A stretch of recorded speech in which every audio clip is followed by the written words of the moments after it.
அஸ்ஸலாத்து வஸ்ஸலாமு அலைக்க யா சையதி யா ரசூலல்லா உத்பியதி கல்லத் ஹில்லதி அதிருக்னி.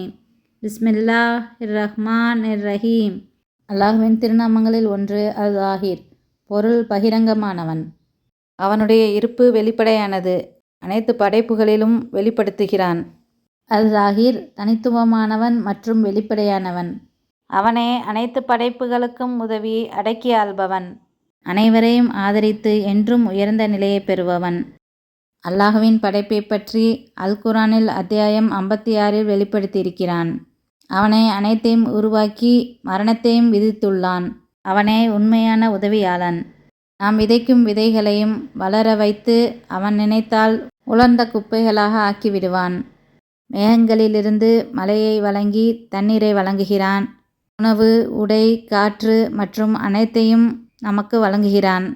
நிச்சயமாக அவன் நமக்கு வழங்கியவைகளுக்கு கடன்பட்டவனாக இருக்கிறோம் என்று அல் வாக்கியா சூராவில் வந்துள்ளது. அல்லாஹ் உயர்ந்தவன். அவனே முதலும் கடைசியுமானவன். நாம் வாழ்க்கையில் எப்பொழுதும் வெளிப்புறத்தை விட உள்புறத்தை தூய்மையாக்கி அல்லாஹ்விடம் பிரார்த்தனையை பயன்படுத்தி கொள்ளணும். வேறு யாருக்கும் தெரியாவிட்டாலும் நாம் செய்யும் அனைத்தையும், பிறர் நமக்கு செய்யும் அனைத்தையும் அல்லாஹ் நன்கறிவான். ஆகவே நியாயமான முறையில் நடந்து கொள்ளுங்கள் என்று பெருமானார் ஸல்லல்லாஹு அலைஹி வஸல்லம் கூறினார்கள். நாம் செய்யும் செயலுக்கும் நம் நோக்கத்திற்கு ஏற்ப வெகுமதியை அல்லாஹ் வழங்குகிறான். நம்மை சுற்றி உள்ள விலங்குகள், தாவரங்கள் மற்றும் நமக்கு தேவையான அனைத்தையும் அல்லாஹ்வினால் வெளிப்படுகின்றன.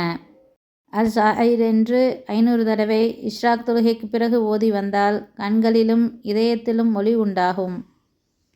புயல், மழை ஆகியவற்றிலிருந்து பாதுகாப்பு பெற இதனை அதிகமாக ஓதி வருவது நல்லது.